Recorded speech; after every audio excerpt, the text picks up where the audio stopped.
episode number 018 of Something Else with Arya and not KJ. I am Arya, joined by not KJ, joined by myself. Yep, KJ's still not back. Still not. He still hasn't returned to us to continue doing our show, but that's all right because I'm here, and I'm here to talk to you about a doozy. We have on tap today one of the absolute worst pay-per-views in wrestling history, the least bought WWE pay-per-view of all time, at least until they started doing the network. What ended brand specific pay-per-views specifically, we're talking about ECW December to Dismember from December 03, 2006, from the land of extreme, Augusta, Georgia. Before we get into that, here are a few things. Please, whatever system you're listening to us on, whatever site, whatever podcast related thing, please give us a 5-star review. Leave us a nice little note saying how much you love our show. It's greatly appreciated. And of course, you can listen to us on Spotify, Apple Podcasts, Google Podcasts, Podbean, Castbox, Overcast, Pod Paradise, Castro, Podbay.fm, Radio Public, and of course at tinyurl.com/something else pod. Today, in addition to December to Dismember, in addition to Weird News of the Week, we're going to debut a brand new segment called This Match Really Happened, where we go into the archives and find a match that doesn't sound like something that would actually happen, but it actually happened. And we'll get into that here a little bit later on. But first of all, let's go to Augusta, Georgia for the December to Dismember. So this show, it announced two matches in advance. And going into it, honestly, I didn't remember all the other matches. And there's a reason why I don't remember all the matches there. Nothing to remember, you know. Joey Styles actually spoiled the show 30 seconds in by announcing that a new ECW champion would be crowned tonight. Him and Taz are doing the announcing, and this is not AEW Taz. It's not even SmackDown Taz. This is Taz who is out the door, and it's like he's still here for another 2.5, 3 years, but Taz has got one foot out the door, while recapping this pay-per-view or while doing commentary for the show. It's like he could not be less interested if he tried. One thing I did like, I'll say flat out the bat, was the graphics. They had Christmas lights wrapped in barbed wire as the on-screen graphics. We don't really show everyone's name. Honestly, I liked that. There will not be a lot of stuff on this show that I say I liked, so I figured it'd be good to actually mention a couple things. So we start with the semi-main event of the show. It was the M&M versus the Hardy Boys here on this, here on, this ECW branded pay-per-view. We have a match featuring Johnny Nitro, who's from Raw, teaming with Joey Mercury, who's from SmackDown, against Jeff Hardy, who's on Raw, and Matt Hardy, who's on SmackDown. Obviously, brand split really didn't mean anything. Plus, you'll see shortly, without this match, this show would have been even worse than it was. So Jeff and Nitro have actually been feuding for a few months at this point over the Intercontinental title. The story going into the show was that the Hardys issued an open challenge to any tag team in the world. So, of course, TNA wanting, someone to pay attention to them, had Road Dogg and Billy Gunn announce that they were going to accept the challenge. And, of course, Vince McMahon and everybody with the brain just ignored them. The bell rang 6 minutes, 48 seconds into the show. It definitely came across like both teams were killing some time coming out to the ring. Because it's like, man, it was not a big arena. This wasn't, a WrestleMania ramp. They didn't, It wasn't because it took them forever to make it to the ring. It's that they were wasting some time getting to it and, taking off their accoutrements and whatnot. I believe this was Mercury's first match after being in rehab for almost 6 months. And actually, a few weeks from the show is when they do the ladder match, the infamous ladder match, where Joey Mercury takes a ladder shot to the face and messes up his face horribly. Anybody who's seen that remembers, how that looked. If you don't, if you have a strong stomach, look it up. If you have a weak stomach, don't. It's that simple. Matt and Jeff shined on both heels for the first 5 minutes. I noted that Styles and Taz may have been drinking before the show. Jeff went for his jawbreaker, but Nitro blocked it, and that's how they took over getting heat. The crowd, who, the, so part of it, especially, looking at things nowadays, the crowd reaction is a little overblown because, yes, there were parts where the crowd was dead. We'll go over that. And yes, there were times where the crowd was uh, chanting, non PG things, for instance, or chanting TNA or, whatever. It's like, it wasn't the entire crowd. There wasn't like a giant crowd. I think it was only like 4,000 people. But, you know, a lot of times you'd hear these chants and it'd be like 10 people chanting, but you can hear it because the crowd is just dead for the most part. They do cheer at different points. They're more into this match than anything else, but it's not like, they didn't make any noise for 3 hours. They did cheer some stuff. They booed a lot of stuff. I will tell you that I think uh, you know, I believe a lot of the negative chanting was after the show went off the air, to be honest. So, of course, we're never going to see that. But with that said, Melina was at ringside and the crowd chanted, she's a crack whore and she's got herpes. I should point out that it was chants like that that got the show moved from the Hammerstein Ballroom to Augusta because they figured, these people will not chant that. Little did they know. And yeah, this show was originally supposed to be at the Hammerstein Ballroom, but got moved after that famous ECW TV show where they put Big Show and Batista in, and the crowd just crapped all over it. Not even thinking that maybe they crapped all over it because you gave them Big Show versus Batista. Don't want to point out the obvious here, but it is what it is. So Jeff rolled out of the way of a standing shooting star press and tagged out, so I guess that wasn't the heat. Melina tripped Matt, and to quote Taz, Eminem used the old trapperoo on Matt to finally get the heat. What happened was Matt was chasing Melina around the corner of the ring, and Mercury took Matt's head off with a clothesline. Taz was, he did this a lot of the show. Taz was just mocking everything Joey was saying. And also at one point he said that Michael Cole is not a fan of women. Take that what you will. Eminem does the poetry in motion while Melina screeched at ringside. They went for the Twist of Fate Swanton combo, but Matt backdropped out and made the hot tag to Jeff. We had a dive sequence where I was convinced somebody was going to die. Matt had so much momentum, Mercury essentially gave him a belly-to-belly suplex when catching him, and then Nitro almost tripped on the top rope. But Jeff did a pretty nice little plancha off the top rope to the pile outside.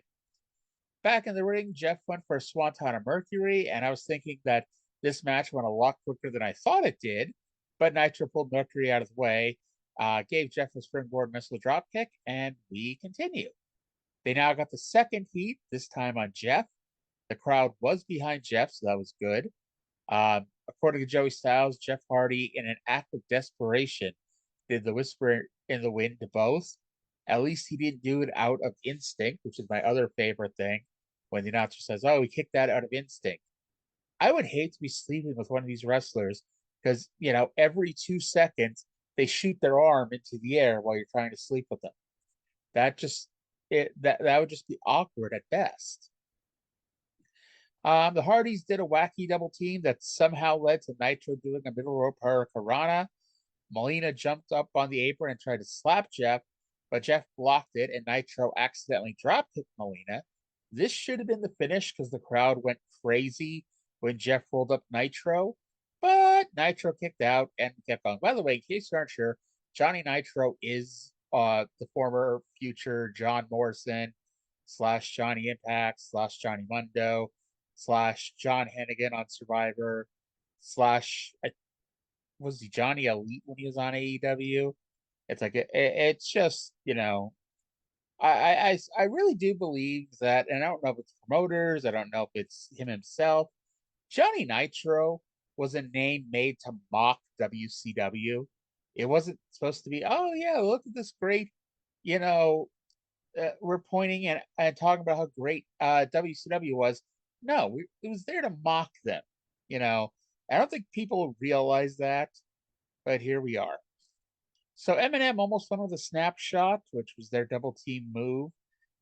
They tried to do one from the middle ropes, but instead Matt gave them both a twist of fate, stacked them up.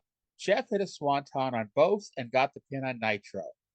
The match goes almost 23 minutes, and while it has its rough spots, it is undoubtedly the highlight of the show. You know, and ladies and gentlemen, it all goes downhill from here.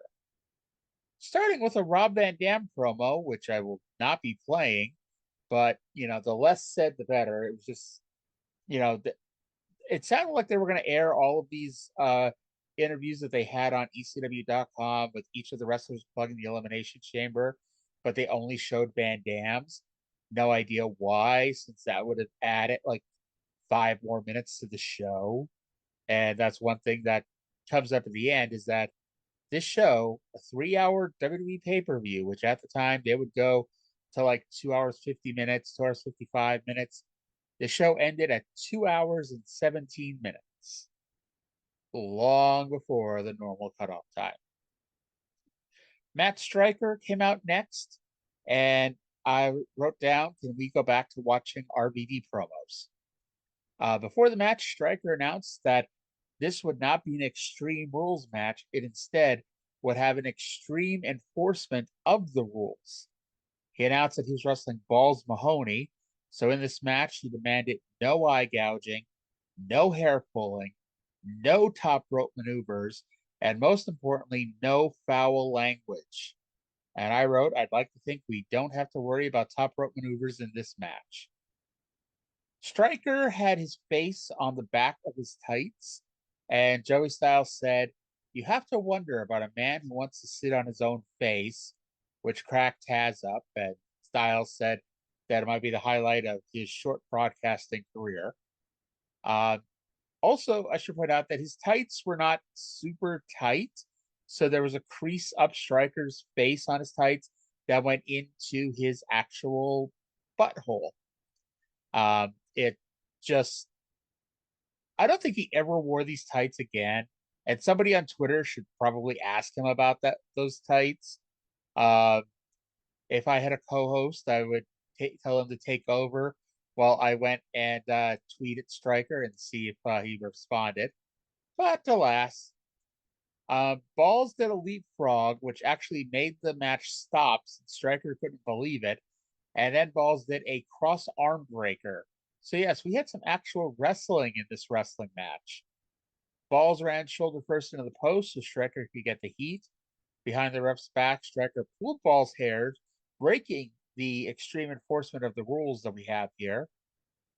Fans chanted Striker sucks, which violated the no foul language rule. Balls fought back and went to the top rope. I know, but the referee warned him not to, since that was against the rules that have been set out for the match. So Striker shook the ropes and Balls landed on his balls. Balls made his comeback and hit his balls punches and won with a sit-out spine buster. I noted the match was better than you would expect, considering it's a match between Balls Mahoney and Matt Striker. But still, this is a pay-per-view. You paid $50, and this was one of the bonus matches that you got for paying your money. Backstage, Sabu was sleeping on the ground, and everybody was worried about him. They claimed that he was assaulted backstage and was laid out. However, I never saw somebody, just so comfortably laying on the ground for somebody who was beaten up and attacked. Paul Heyman, who was the heel, showed up shocked beyond belief that Sabu would be passed out. EMTs took him out while the crowd, realizing what was happening, chanted bullshit. We then get a fun match here. Sylvester Terkay and Elijah Burke versus the full-blooded Italians, Nunzio and Tony Mamaluke, with Trinity, formerly of TNA, in their corner. Um, I, I know I think it was a coincidence, but it's WWE, so who knows? But WWE fired Kurt Angle, and then almost immediately debuted Sylvester Terkay, who Angle beat to win the 1992 NCAA Championship. Elijah promised to be like an animal in heat and leave their mark on this match. Not quite sure that's what animals in heat do. They used a dubbed-in theme for the FBI. I mean, I think it was dubbed in. I mean, it sounded like, it wasn't like Justin Roberts, who's the ring announcer, his voice was muffled, or Joey and Taz's voices were lowered. But it's like, I could swear they used like the theme that Nunzio used forever in WWE. I'm not gonna hum it or whatever, but I think like we all know that theme. I would have to actually go back and check, but I think this was a dub job. So to count the things I forgot in this match specifically, I forgot A, this match even happened. B, Burke and Terkay as a team. C, Tony Mamaluke in WWE. And D, Trinity in WWE. I remember Mamaluke being super skinny and skinnier than everybody on every roster he was ever on. But I didn't think he was any skinnier here than Nunzio was. But again, that's not saying much. It's also possible that Mamaluke, gained a little bit of weight or Nunzio lost a little bit of weight. At one point, Terkay caught Nunzio on a dive and threw him over the top rope on Mamaluke, while one guy in the crowd chanted, "You still suck." At some point, the crowd was chanting something. I thought they were chanting Batista, which makes absolutely no sense. But either way, Joey and Taz wouldn't shut up so I could hear what they were saying. How very rude of them. I did make out a chant for Change the Channel, which is a fantastic thing to chant during a pay-per-view. Other than that, I mean, to keep saying the crowd was dead, the crowd was dead. This is another one of the matches. It probably sounded better on paper than it was. Mamaluke got the quote unquote hot tag, but immediately got cut off. This was essentially a 6-minute squash match on pay per view. Burke hit Mamaluke with the Elijah experience. After the match, Terkay hit the Nunzio with the Muscle Buster, which caused the crowd to chant for TNA. Taz had to pretend he never saw the move. Styles said he was called the Muscle Buster, and Taz told him off that he was being sarcastic. And as I wrote, the match was worse than I expected. Sabu was placed in an ambulance while CM Punk and Rob Van Dam looked worried. Not sure why, since technically that was one of their opponents tonight. So, one of their opponents are eliminated. Daivari versus Tommy Dreamer in another. This is not the segment where we talk about this match really happened, but this match really happened. And Daivari had the world's biggest manager in his corner in the form of the Great Khali. This was when the Great Khali was. Vince decided Great Khali was such a bad wrestler that he was banned from wrestling on live television. And so he was working as Daivari's manager, which I mean, I guess of all the ways to use Khali, having him be the manager for Daivari is far from the worst one that they chose. Um, the funny thing was, Khali is so giant, he had to duck his head coming out because he almost smashed it off of the set that they had set up. And no matter how this match turns out, it was better than Dreamer versus Khali would have been. Somehow the match started with an ECW chant. The crowd chanted "F him up, Dreamer, F him up," but they didn't say F. Dreamer got in Khali's face.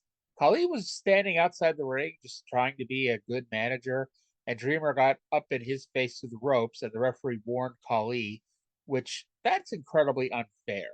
It's not his fault the Dreamer, stuck his head between the ropes and started yelling at him. The guys were trying, but no one gives a crap. Kali is offering silent encouragement. He does pull the ropes down, causing Dreamer to tumble, and then he just casually crosses his arms and just stands there. It's like I can't even explain why, but the sight of Great Khali just trying to stand and act casual with his arms crossed made me cackle in glee. Because I don't think I've ever seen Khali, and he was in WWE for what, 10 years? You know, I don't think I've ever seen him just stand there and cross his arms. It's like, and somehow it just looked hilarious. The referee did not agree that it was hilarious, and he threw Khali out of ringside, which, is the easiest payday of Khali's career, I'll say that. Joey wondered how proud Daivari would be if he could tell the world that he beat Dreamer at December to Dismember. I bet Daivari tries to pretend that he wasn't even on this show. Dreamer sidestepped a diving crossbody, almost like your average Samoa Joe doesn't care spot. Daivari then rolled up Dreamer and pinned him with a handful of trunks. Someone asked Daivari if he was proud about this. So Dreamer chases after him up the ramp, but the Great Khali was there. He just hit off stage a little bit, and he threw Dreamer back out, and he tossed Dreamer down with the hanging tree slam on the ramp. And I'll tell you what, it did look nasty. ECW Originals are now 1-2 tonight, plus Sabu got stretchered out, so it is not looking good. And spoiler alert, it does not get any better for the ECW Originals. Paul Heyman went into Hardcore Holly's dressing room and put him into the Extreme Elimination Chamber. It should be noted that Holly, who did not have a match, was dressed in his gear already. Dun, dun, dun. Now, the funny thing about that is that they, if you've ever been to a WWE show, they have the event T-shirts, the "I Was There" shirts, and on the pay-per-views they have the shirts and list all the matches on the back. And well, the T-shirts for December to Dismember, which I can't imagine sold that many, but the shirts for this show had on the back a match that never got announced with Sandman versus Hardcore Holly. So there's some trivia for you. So far, and I mean, we'll recap this a little bit here, after this next match. But so far, the matches, while they weren't good, for the most part, they weren't terrible. They were basically TV matches. No better, no worse than if you saw these matches on ECW on Sci-Fi on Tuesday. Of course, the problem is that, you're paying $50 to watch these TV matches that you normally watch for free. We then got a mixed tag team match. It was Mike Knox, remember him, and Kelly Kelly, remember her, versus Kevin Thorne, remember him, and Ariel, remember her. Yes, Kelly Kelly, by far the biggest name in this match.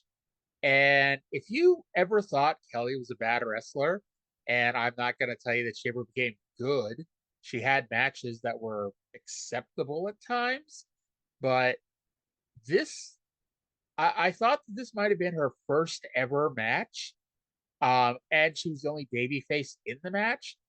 Turns out I was wrong. I did some digging on ProFightDB.com, found out that this was actually Kelly's 5th match ever.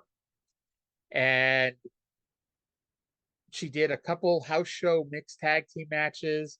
She was in a battle royal in OVW. And apparently, and I have no memory of this match, and I remember everything. Dave Meltzer thinks I know too much about wrestling. I was at her first ever match. It was a 6-person mixed tag team match on an ECW TV show in Wilkes-Barre, Pennsylvania, with the Sandman, Tommy Dreamer, and Tori Wilson for some reason, versus Test, Mike Knox, and Kelly Kelly. I do not remember this match at all, but apparently I was there for it. Now for a match that I do remember because I just watched it like an hour ago. Mike Knox and Kelly Kelly versus Kevin Thorne and Ariel. In case you forget, Ariel was Shelly Martinez and Kevin Thorne was Kevin Furtick doing a vampire gimmick. Kelly was CM Punk locked in the Extreme Elimination Chamber. The storylines were going on for like 6 months, and the whole thing was Kelly was into Punk and she's dating Mike Knox. And I should point out that nothing ever comes of this Kelly Kelly CM Punk romance. It got dropped cold. Uh, so Kevin Thorne and Mike Knox wrestled for like 5 minutes, and it was a very competent 5 minute singles match. And actually, if the match was just Mike Knox versus Kevin Thorne, they wouldn't have lit the world on fire. However, um, I think the crowd, like, it would the show, it would have been a lot better than what we got actually. And I mean, that's really not saying a whole lot. But they have their competent singles match. No one cared, and the crowd was dead for the most part because it was obvious that Sabu was out. And one of the draws, and let's be honest, one of the draws of this show, and there wasn't much of a draw, was Sabu doing crazy stuff on the Elimination Chamber. And I admit, because I watched this pay-per-view back in the day, really wanted to see that. And Vince McMahon felt that I didn't. Ariel blind tagged herself in at one point, which popped the crowd because for some reason they wanted to watch Kelly Kelly wrestle. I guess, they were masochists. Ariel booted her in the stomach. Kelly took a bump, and it was all downhill from there. Surprisingly, this underwear model was not a trained wrestler. Ariel, the highlight of the match and possibly the show, Ariel choked her in the corner with her boot, which showed Ariel's butt, and the crowd exploded in cheers. They began chanting one more time. Taz was completely thrown off because, hey, if all the people ever do that spot, Ariel looked pretty good doing it. Taz was thrown off. He was trying to say that Kelly Kelly wasn't a diva. And it's like, well, I mean that she's not a wrestler. And finally, Kelly got in her one big offensive maneuver. Now, I want you to think, I think we've all seen wrestlers, we've all been to indie shows where wrestlers are in their first couple matches. It is what it is. And, sometimes they're limited to only a handful of spots, something that they can do well. You figure it out, you do it, and you learn, you move on. So, what move do you think Kelly Kelly did? And it was fine, but it was her one move, the one thing that she did to Ariel, that she was allowed to do to Ariel. Ariel grabbed her foot while Kelly was laying up after Kelly had bumped, and Kelly pushed her away with her other foot. That was the only offensive maneuver Kelly was allowed to do in this match. And Kelly was crying. And this is before the angle that's about to happen happens, because you see her crawling and you can see her crying. And it's like, I can tell you from experience, it hurts to bump, especially when you're not used to it. And I can't imagine having one of my first matches on a live pay-per-view, and having to bump and bump and bump some more. But anyway, Kelly gets away from Ariel and she reaches out for the tag, but Mike Knox, who's tired of his girlfriend stripping, because oh yeah, that was the other gimmick. She was an exhibitionist, and every week on TV she'd try to take her clothes off, and Knox would stop her. Mike Knox, tired of his girlfriend trying to get naked all the time, tired of his girlfriend being obsessed with CM Punk, dropped off the ring apron, turned, and walked away. And that not only ended the relationship between Mike Knox and Kelly Kelly, it ended Mike Knox's push. I don't think he got pushed again for like another 2 years. I remember like this 3 month period in like late 2008, 2009 where Knox suddenly started getting a little bit of a push on Raw, and that was it. And now a lot of this, and we'll get to later on, that this was the end for Paul Heyman. Him and Vince had a giant blow up over how bad the show was, and he was sent home. And Heyman didn't come back until Brock came back 6 years later. Now, Mike Knox was a Paul Heyman project. CM Punk was a Paul Heyman project. One of those two managed to get over the burial that happened afterwards, and it wasn't Mike Knox. Speaking of Punk, the crowd chanted for Punk to make the save, and of course he never did, because that would give the fans something to cheer for. And the finish was Ariel tripping Kelly and pinning her by sitting on her face. That was the finish. After the match, the Sandman came out and caned Kevin Thorne, and we are whisked away to a Michael Cole video package where he plugs the matches for the next SmackDown pay-per-view, Armageddon. Which, by the way, 2 weeks before the show, that match had 3 matches already announced, as opposed to this show, which went in with 2. And I recap, and as I said earlier, like all of these mid-card matches were relatively fine, ignoring Kelly and Ariel, all around 1 or 2 stars. Nothing that, super offensive, but also nothing that you really felt like, you spent your money wisely to watch this match. And the problem is you spent $50 for this pay-per-view for 6 matches, $50. So that Kelly mixed tag, $8. Balls Mahoney, Matt Striker, $8. Sylvester Terkay versus the FBI, $8. Davari versus Tommy Dreamer, $8. Yeah. Now think of it that way. And that is your entire undercard. Oh, yeah, and by the way, that Eminem Hardy's match, which was easily the best match of the show. Nitro and Jeff, as I said, they were feuding for a few months at this point. They've had at least half a dozen TV matches. At least half of them were as good or better. So again, you could see better wrestling on all TV shows, or at least wrestling that's just as good for free. And this was what it was here. Bobby Lashley was interviewed by a robot. That's a lie. A robot would actually have been more interesting. It was, oh my God, what's her name? I think it was Rebecca Di Pietro or DiPietro or something like that. I don't know how this woman got on television. It was not my decision to hire her and make her a backstage interviewer. She was pretty. That was it. She had no personality. She literally was like, you've never seen someone like more robotic in your life doing backstage interviews. And she was interviewing Lashley. They showed a video package of the heels beating up Lashley on ECW last week. And basically, Lashley said that he would win. And the crowd was not happy for this. Backstage, Big Show, Test, and Bob Holly were walking. We are 88 minutes into the show at this point, and it is time for the main event.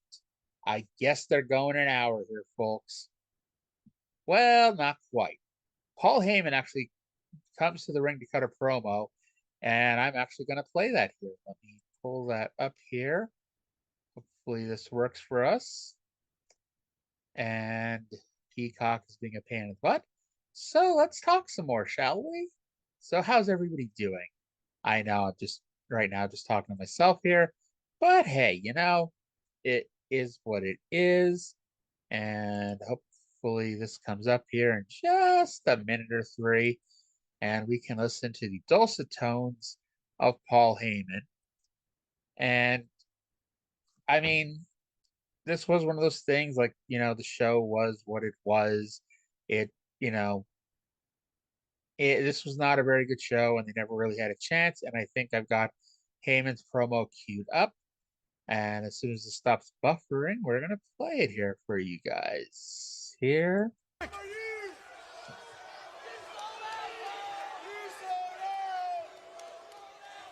You know, it's one thing to make plans for it, it's another thing to stand directly underneath it. Ladies and gentlemen, this will be your main event of the evening. And right before I came out, I was standing in the back, and I realized to myself exactly what has been created. Exactly what, quite frankly, I created. Because I'll be honest with you, if you look at all the legendary things that have come forward, Hulkamania dies when Hulk Hogan dies. The Woos will die with Ric Flair, but long after my death,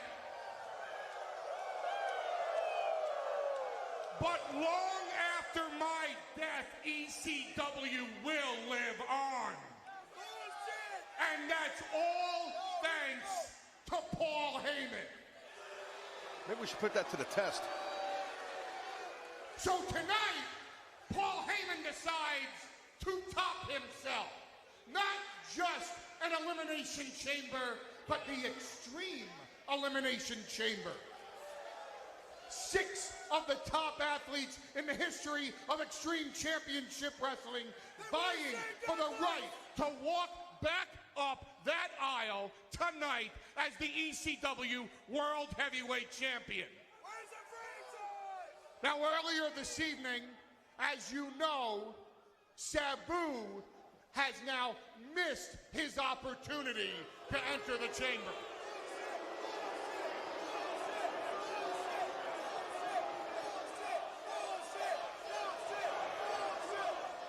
Now, I personally would have liked to have seen the suicidal, homicidal, genocidal, death-defying Sabu within the chamber, but let's all be honest with each other. The day of Sabu and the Sandman and Rob Van Dam has come to an end.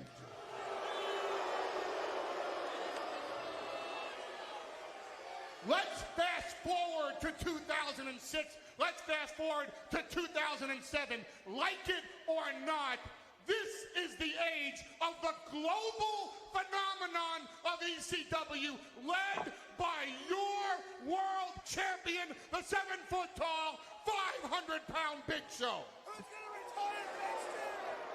So now, on behalf of that global phenomenon called ECW, I give you the crowning achievement of the Big Show's career, because it is time now, ladies and gentlemen, to lower the Extreme Elimination Chamber. So yeah, hopefully you guys heard that. There was no problem with the audio. Zoom, which I'm recording this through, doesn't like me, I think. So, hopefully there wasn't an issue there. So we then get the Extreme Elimination Chamber. What makes it extreme, you ask? Good question. So basically, everybody who got locked in a pod each got a weapon. And it was a Big Show came up first, the ECW champion. He got a barbed wire baseball bat. CM Punk came out next. He got a chair. Test came out. He got a crowbar. Keep the jokes to yourself for that one. And Lashley came out and got a table. Rob Van Dam and Bob Holly, who started the match, got absolutely nothing. So in an interview a few years afterwards, before he went back, Heyman talked about his original plan for this match, which was the Big Show would come out. He would announce that he's 7 feet tall, 500 pounds, the dominant ECW champion. He is not going to stand in a pod like some schmuck. He is going to come out and he's going to beat every single person in this match one at a time. And the first person out would be CM Punk. And CM Punk would beat him and submit him in the first 2 minutes of the match.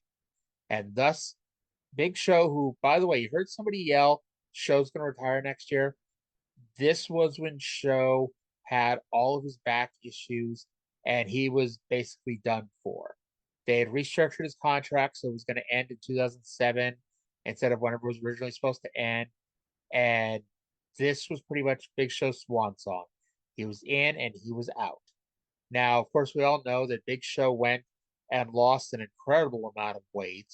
And I don't want to say his back issues went away because I don't talk to the man regularly, but he obviously still had a bit of a career left. He, wrestled in WWE until like 2017, 2018. And then he's had a couple of matches in AEW. He also doesn't wrestle all the time, but this was not the end. And so anyway, this was supposed to basically put Big Show out, and Big Show was more than happy to do it. He was more than happy to put Punk over in 2 minutes, and everybody seemed happy with the whole thing, except Vince McMahon. Vince McMahon did not want that to happen, so it didn't. And this crowd was a very pro CM Punk crowd. Um, CM Punk by far the most loved person in this match. Rob Van Dam, not as loved, but he was second and most popular in this match. By the way, for those who didn't get the joke, a crowbar in wrestling slang is a wrestler who's stiff and hard to work with. And if anything has ever described Test, that is it. So Rob Van Dam and Bob Holly started.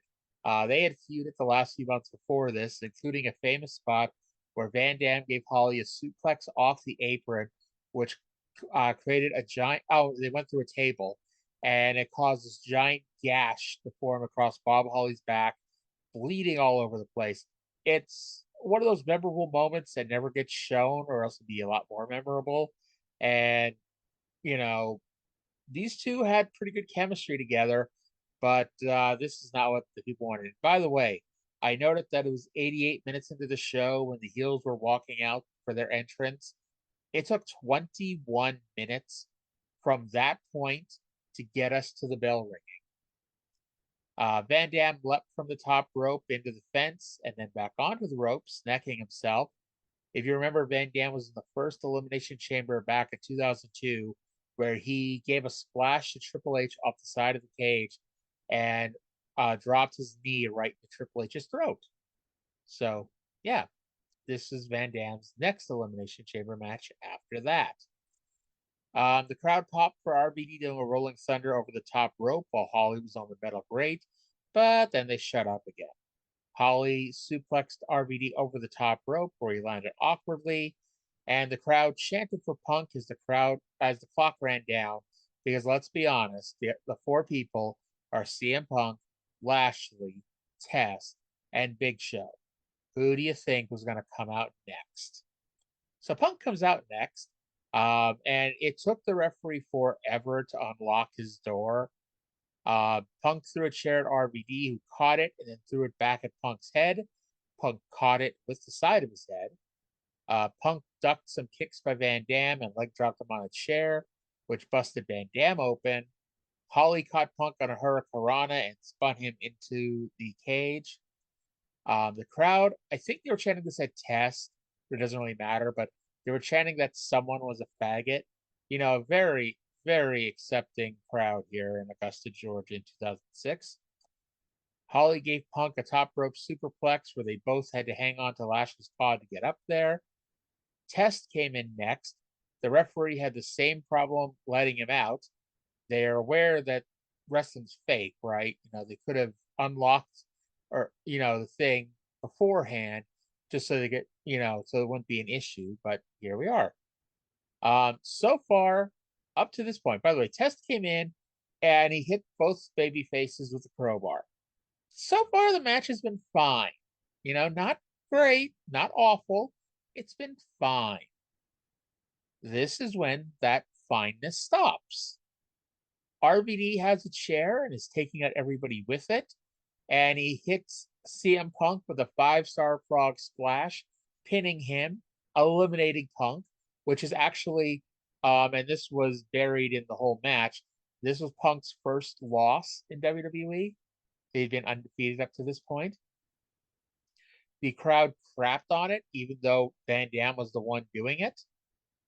Test then lined up Van Dam for the boot, but he turned on his stablemate. He turned on Bob Holly. He gave Bob Holly the boot. The referee counted 1. The referee counted 2. Bob Holly did not kick out, but the referee held up his count, but they still just eliminated Bob Holly. They didn't have them do it again, which, it looked like what it did. Van Dam, who's now the new crowd favorite, he goes to the top of Big Show's pod because he's an idiot. Big Show reaches through the mesh to grab his foot.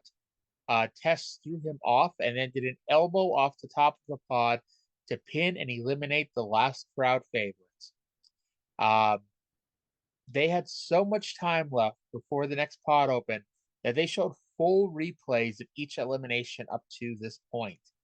And here's the thing. I know everyone always craps on Test, and Test was never very good. Like, I think his best match ever was probably the Shane McMahon match. And even, again, that's not saying a whole lot. But it's like, I would never sit here and say that Test did not try in this match. No one, I guarantee no one, twisted his arm and forced him to jump off the top of a pod. He could have done his elbow off the top rope, and no one would have been less happy with this match. The crowd chanted bullshit. They chanted, "Where's our refund?" Lashley was up next. However, Heyman had these 2 security guards in full riot gear outfits. I think they were the Bashams. And they took out the referee and wouldn't let them unlock Lashley's pod. And so Lashley used the table to break the chains above him and climbed out, which the crowd popped for. Like I said earlier, the crowd, there were some very restless people, but the stuff that they liked, they kind of got into, but they didn't get into a whole lot. Test used the boot in the corner. The crowd did not like it as much as they did when Ariel did it earlier. Lashley hit Test with a crowbar and pinned him with a spear. So it was down to Lashley versus Big Show, but Show still had over a minute in the pod to kill. While this was happening, Heyman came over and gave Big Show a pep talk through the cage. Lashley threw the table at the pod. He threw the chair at the pod. And by the way, that's the last we saw of the table, which never got broke. It's the easiest spot in wrestling to get a pop, and they did not even set that thing up to get a pop. Show finally came out with a barbed wire baseball bat. I note that I don't remember this match being a bloodbath. It wasn't. The crowd chanted TNA. Lashley held the chair, and Show hit the chair repeatedly with the bat. They ended up on the ring apron, and Show swung at Lashley, who ducked, and Show got the bat stuck in the chamber, which was the last we saw of the barbed wire covered baseball bat. These weapons were just great, right? Show got pushed through one of the pods by Lashley, which somehow cut open Big Show. Show went for a choke slam. Lashley hit a DDT. Crowd began chanting for the Big Show. Big Show went for a power slam, but Lashley got out of it, hit one spear, and pinned Big Show to win the title. The crowd did pop for the win. They did cheer a little bit for Lashley, but this was easily the worst Elimination Chamber ever. The only one that I could think of that might have been worse was that one with the Great Khali and Viscera in it in 2008. The show ended in only 2 hours, 17 minutes, with Lashley posing with the pyro going off. Now, I was looking on YouTube for the Heyman promo, so I wouldn't have to, pull up Peacock and deal with that temperamental thing. However, I couldn't find it, but there was a 1-minute DVD commercial that WWE produced for the DVD, which, by the way, don't buy the DVD. But either way, that 1-minute video was a million times better than watching this show. Unless you're a completist, do not watch this show. If you really want to, watch that 1-minute DVD commercial on YouTube and call it a win. So we move on to Weird News of the Week. That's Weird News of the Week presented by Nobody. Nobody, the company that sponsors nothing. And we're going to UPI.com, we have stranded deer rescued from ice-covered Indiana pond. Firefighters in Indiana rescued a deer that wandered out onto the ice covering a pond and was unable to walk on the slippery surface. The Wheatfield Volunteer Fire Department said in a Facebook post that crews responded Thursday to a report of a deer in distress. They arrived to find the animal was stranded on the ice about 350 feet from shore. The crews were joined by firefighters from Couts, Morgan Township, and Boone Grove. Once we had the deer caught, we secured it to our ice rescue sled, the post said. With the extra manpower from the other departments on scene, we were able to pull our firefighter and the deer to safety. The department said the deer did not appear to be seriously injured and ran off after being released from the rescuer's rope. And as KJ used to say, yes, it seems like all of our weird news of the week has something related to animals. So we moved from that to our brand new segment called This Match Really Happened. And for that, we go to TNA Impact Wrestling, March 8th, 2016, from Birmingham, England. I'm not sure if that's the air date or if that's the day that it taped. I think it was the day it was taped, but I don't know that for a fact. But either way, Eric Young defending the King of the Mountain Championship, which, if you remember, the King of the Mountain Championship was the title that used to be the Legends title, the Global title, the TV title, and got a half-assed paint job to be a black strap, and it's that same title. You know, for some reason, it was a thing. And this was Eric Young defending the title against Bram, who's his tag team partner, former AEW wrestler Jimmy Havoc, former NXT wrestler Big Damo, who was in WWE as Killian Dane, and current New Japan star, former IWGP champion Will Ospreay. Yes, that Will Ospreay. And this is like almost the ultimate interpromotional dream match. So I think Bram's in NWA, or at least he used to be. So you have Impact, NWA, WWE, AEW, and New Japan all in one match. Yeah. So this was during the dying days of Dixie's TNA, and as I mentioned, during one of the UK tours. And normally during these matches, because if you've never seen a King of the Mountain match, it's not as complicated as people, you know, make it sound like, although it does have too many rules. But basically, it's a five-way match. If you get pinned, you have to spend some time in a penalty box. And once you've pinned somebody, you become eligible to win the match. And you win the match by grabbing the title belt from the referee, climbing a ladder, and hooking it at the top. I don't think that's that complicated. That not scramble match, the Iron Survivor match that NXT just did a couple weeks ago, that was more complicated than this. But, you know, to each their own, I guess. They would normally also have all these graphics on the screen telling you who was eligible and how much time people still have in the box. I'm not lying when I say that TNA didn't have the money to afford graphics. There are actually shows later on in the year where there are no graphics at all, not even just the token name graphic for who's coming out. Ospreay pinned Havoc in less than a minute to become eligible. The penalty box, as I mentioned, is normally 2 minutes, but for some reason it's only 60 seconds here. EY tossed over the ladder that Ospreay was on, and Ospreay flew into the turnbuckles. He actually looked like Jeff Hardy doing poetry in motion. That's how he crashed into the turnbuckles. Bram and EY used the heart attack on the floor to Ospreay. Havoc got out of the box, and Josh said he did his time, as if. Havoc went to the top of the penalty box and dove onto Damo and Bram. And I gotta say, like, you know, it's not like he was putting on a catch as catch can classic, and I didn't like he had the time to have a good match or whatever. But when he's not using a staple gun to staple people in the head and himself, Jimmy Havoc was not that awful.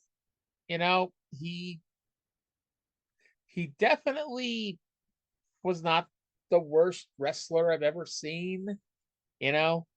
And hey, if you're someone who likes Jimmy Havoc's type of match, good for you. Um, EY gave him a pile driver on the steps and then pinned him. So back to the box with Jimmy Havoc. Um, and EY is now eligible. And that was actually the last we see of Jimmy Havoc. Bram hit his Impaler DDT on Big Damo for the pin. That's called the brighter side of suffering. So Damo goes to the box. We never see him again. And so the only three people who are eligible are the only three people left in the ring: Eric Young, Bram, and Will Ospreay. Bram and EY fought over who would get the hang of the belt. So much for friendship. Josh said that Bram didn't know what year it was. And the Pope, by the way, Josh Matthews and the Pope are the announcers. The Pope was Elijah Burke on Dismember. The Pope, after Josh said that Bram doesn't know what year it was, I swear to you, the Pope announced, yeah, it's 2006. He's only 10 years off, ladies and gentlemen. EY climbed the ladder, but Ospreay used what would eventually become known as the phenomenal forearm to knock him off. Ospreay was halfway up the ladder, but Young came off the ropes with a neck breaker, set up the ladder, climbed up, and hooked the belt to retain. So obviously, as you can tell by this match was not very long. It went 5, maybe 6 minutes. It was neat to see Ospreay and TNA even for 5 or 6 minutes, but watch Wrestle Kingdom next Wednesday morning instead.